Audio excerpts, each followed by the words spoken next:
श्री गोसाई जी कहू, अरे कृष्ण भट्ट, ये कहा सुन रहे हूं मैं, तुम चरण स्पर्श नहीं करो। अरे तुम तो पुष्टि वैष्णव हो।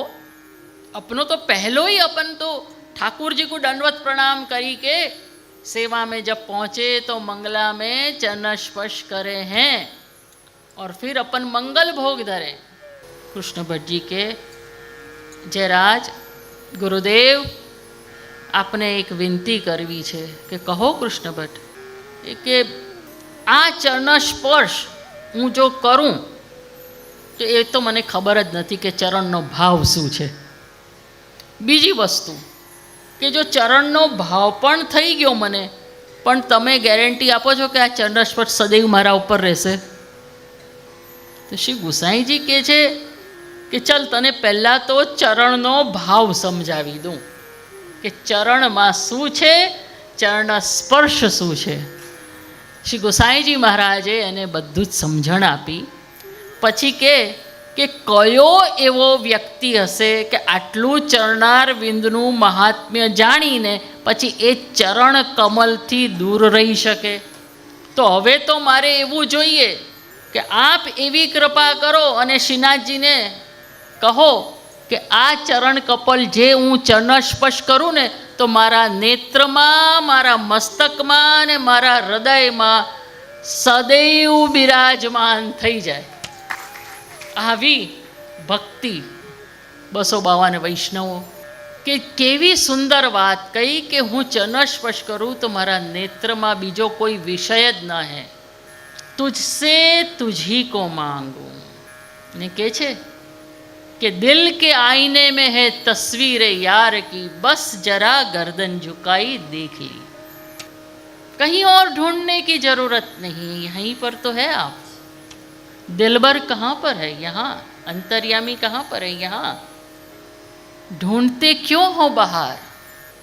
કૃષ્ણદાસ ભટ્ટજી કહી રહ્યા છે કે મારા નેત્રમાં સદૈવ ભગવત દર્શન હોય, મારી મતિ જે છે આ એ ભગવદ કાર્યમાં, ભગવત સંગમાં હોય અને મારા હૃદયમાં, મારી આત્મામાં પ્રભુ સદૈવ બિરાજમાન થાય. મને કોઈ બીજી વિષય સંસારની વસ્તુઓના દર્શન કે મન પણ ન થાય એવી મારી સ્થિતિ રે.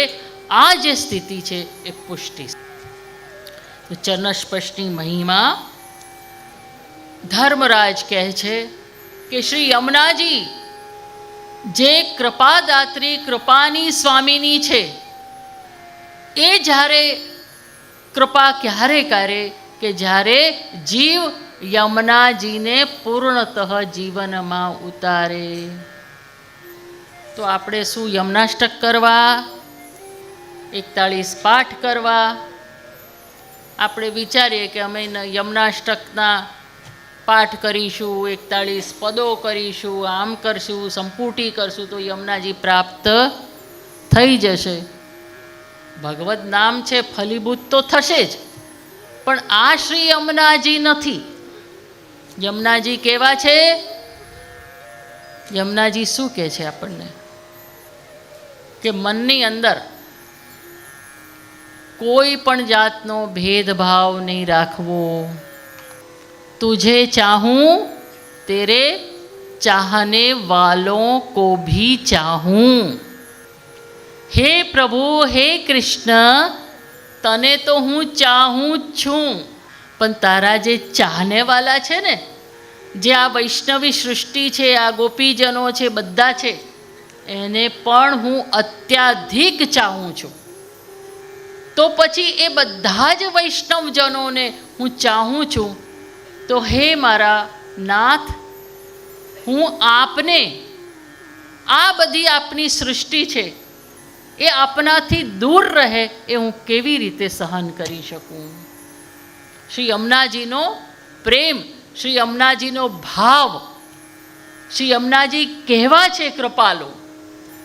કેવી કૃપા છે કે તારા જે નિજજનો છે એને હું તને તારી સાથે મેળવું, એ જ મારી તુર્ય પ્રિયાનું કાર્ય છે.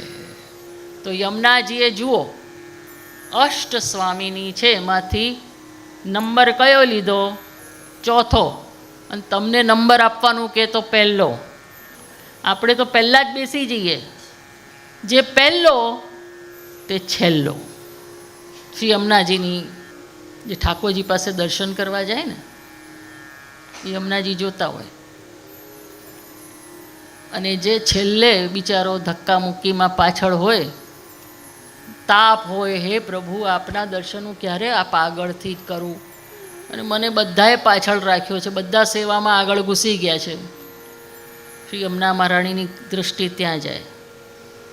શ્રી યમુનાજી કહે, તું છેલ્લે છે ને, તારો તાપ છે ને, હું તને પહેલો કરીશ.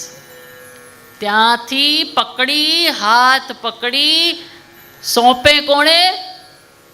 ગોવર્ધન ધરણને. તો શ્રી યમુનાજીનું કાર્ય કેવું છે? કૃપાળુ છે. જેમાં કાંઈ નથી એને પોતે પ્રભુ લાયક બનાવી અને પ્રભુને સોંપવાનું કામ તે શ્રી યમુનાજીનું. આ વસ્તુ શ્રી યમુનાજીની આપણે જીવનમાં સદૈવ રાખવી. તો શ્રી મહાપ્રભુજીએ યમુનાષ્ટક જ્યારે શ્રાવણ મહિના પવિત્ર એકાદશી આવવાની હતી અને પોતે ચિંતામગ્ન બેઠા છે. શ્રી વલ્લભ ચિંતામગ્ન બેઠા છે. કોના માટે? દૈવી જીવોના ઉદ્ધાર માટે. કે આ દૈવી જીવો પોતાની જાતને ભૂલી ગયા છે. એટલે શ્રી યમુનાજીનું છેલ્લું સ્વભાવ વિજયો ભવેત વદતિ વલ્લભ શ્રી હરે. પોતાના સ્વભાવને, અહીંયા સ્વભાવની વાત નથી, આપણો સ્વભાવ નેચરની વાત નથી, સ્વભાવ. કયો ભાવ? કે હું નિકુંજમાં આ ગોપીજન હતી અને ઠાકોરજીની પૂર્ણ સદૈવ સેવામાં હતી. એ ભાવ કે આ ગોપીજન હતી, હું પ્રભુની છું, હું પ્રભુનો અંશ છું, આપણા જીવો માટે હું પ્રભુનો અંશ છું, એ ભૂલી અને હું ફલાણી બેન, ઢીકણી બેન, ઢીકણા ભાઈ એ મગજમાં આવી જવું, પણ આપણે ભૂલી જવું કે અંશ છીએ. એને કહેવાય છે સ્વભાવ. અંશ એટલે સ્વભાવ, ગોપીજન એટલે સ્વભાવ. એને ભૂલી અને આપણે આજે જે જીવન જીવીએ છીએ એને જ આપણે સત્ય માનીને એ જીવનમાં રચ્યા પચ્યા રહીએ, એના માટે શ્રી મહાપ્રભુજી ચિંતા કરી રહ્યા છે કે આ બધા જીવોને શરણે કઈ રીતે લઉં, કઈ રીતે આટલા બધા દોષોથી ભરેલા જીવોને મારા નિર્દોષ પ્રભુ જે દોષ રહિત છે એની સાથે સંબંધ કરાવું. આપણે છોકરી શોધીએ પોતાના છોકરા માટે યા છોકરી માટે છોકરો શોધીએ મૂર્તિઓ, તો કમ્પેટિબિલિટી, ઘર બાર બધું શોધીએ છે કે નહીં, કે આપણી છોકરીને લાયક છે કે નહીં? બરાબર. તો શ્રી મહાપ્રભુજી પણ એ જ વિચારી રહ્યા છે કે આ જીવો મારે પ્રભુને સોંપવાના છે, પણ કંઈ બળ્યું દેખાતું જ નથી. એમાં કોઈ એવો ગુણ દેખાતો નથી કે હું પ્રભુને લાયક છે કે હું એમને સોંપું. બધું જ દોષોથી ભરેલું છે. બધા જ ભૂલી ગયા છે કે અમે ક્યાંથી આવ્યા. બધા જ નિકુંજમાંથી આવ્યા છે, ગોલોક ધામમાંથી આવ્યા છે, એ પણ ભૂલી ગયા છે. કોઈ મોચી છે તો કોઈ માંસ મીટ બધું કાપી રહ્યા છે, હવે એને ખબર જ નથી, લોહીથી ખરડાયેલા. કોઈ સ્મશાનમાં છે. તો આ બધા દૈવી જીવો પોતપોતાની જાતને ભૂલીને જે છે એ જ માની રહ્યા છે કે અમે તો આ જ છીએ. તો શ્રી વલ્લભ વિચારે છે કે આ કયા જીવને કઈ રીતે લેવું. આ એક લીલા છે. પણ ક્યાં બિરાજ્યા છે? યમુનાજીના તટ પર. અને યમુનાજીના તટ પર છે, યાદ રાખજો, પુષ્ટિની શરૂઆત યમુનાજીથી જ થાય છે. દામોદરદાસ હરસાણીની ગોદીમાં પોતાનું શ્રીમસ્તક રાખીને શ્રી વલ્લભ વિચારતા વિચારતા પોઢી ગયા. અને પોઢ્યા એટલે શ્રી મહાપ્રભુજી ક્યાદીએ પોઢતા નહોતા.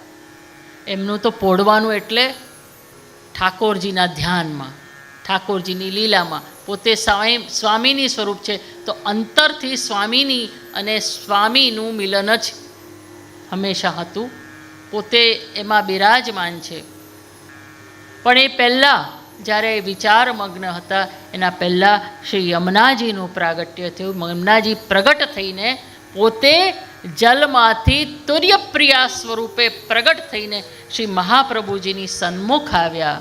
અને સન્મુખ આવ્યા ત્યારે શ્રી મહાપ્રભુજીએ જે નમન કર્યું, નમામિ યમુનામહં સકલ સિદ્ધિ હેતુમ મુદા મુરારી પદ પંકજ સ્ફુરદ મંદરેણુકટા તટસ્થનવકાનન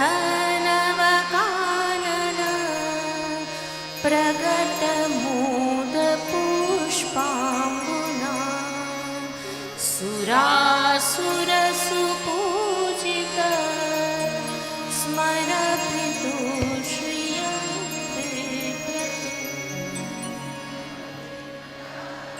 એક શ્લોક હમણાં.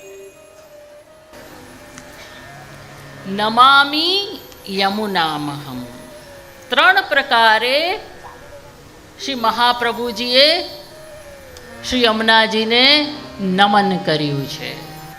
હવે નમામિ યમુનામહં સકલ સિદ્ધ હેતુમ મુદા. મુદા એટલે પ્રસન્ન, આનંદ. કેવી રીતે નમન કર્યું? પ્રસન્ન ચિત્તથી, આનંદથી. આપણે જ્યારે દંડવત પ્રણામ કરીએ પ્રભુને, ગુરુને, તો પ્રસન્ન ચિત્તથી, આનંદથી કરવું જોઈએ. એટલે શ્રી મહાપ્રભુજી વૈષ્ણવી સૃષ્ટિને શીખવાડે છે કે જ્યારે પણ પ્રભુ સન્મુખ જાઓ, ગુરુ સન્મુખ જાઓ, તો પ્રસન્ન ચિત્તથી, આનંદથી દંડવત પ્રણામ કરો.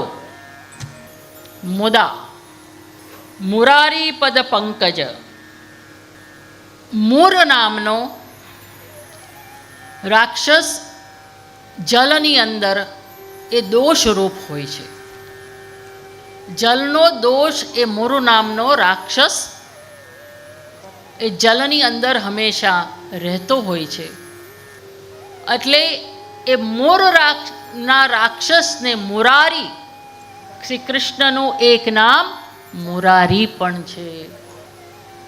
તો એ મૂર રામના રાક્ષસના દોષોનું જે શમન કરી અને જલને નિર્દોષ બનાવનારા જે પ્રભુ છે એનું નામ છે મુરારી. તો એ દોષને દૂર કરનારા એવા કૃષ્ણચંદ્રના આપ તુર્યપ્રિયા છો.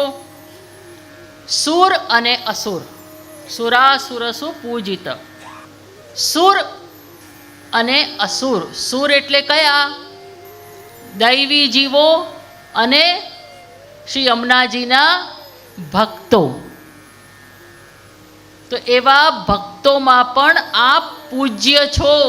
આપની ખૂબ માન્યતા છે, આપને ખૂબ પૂજે છે, આપની ખૂબ ભક્તિ કરે છે. પણ અસુર કોણ? અહીંયા અસુર એટલે પેલા અસુર શબ્દ નથી, પણ માન કરનારા જે જીવો છે, માન કરીને બેઠા છે. કયા? આપણા કીર્તન સાહિત્યમાં માનના પદો આવે છે. માનના પદો આવે છે ને, પછી મનાવે. જે માન કરીને બેઠા છે, જેને માનીની કહેવામાં આવે છે, એવા ભક્તો પણ આપની સેવા, પૂજા, પ્રાર્થના કરે છે.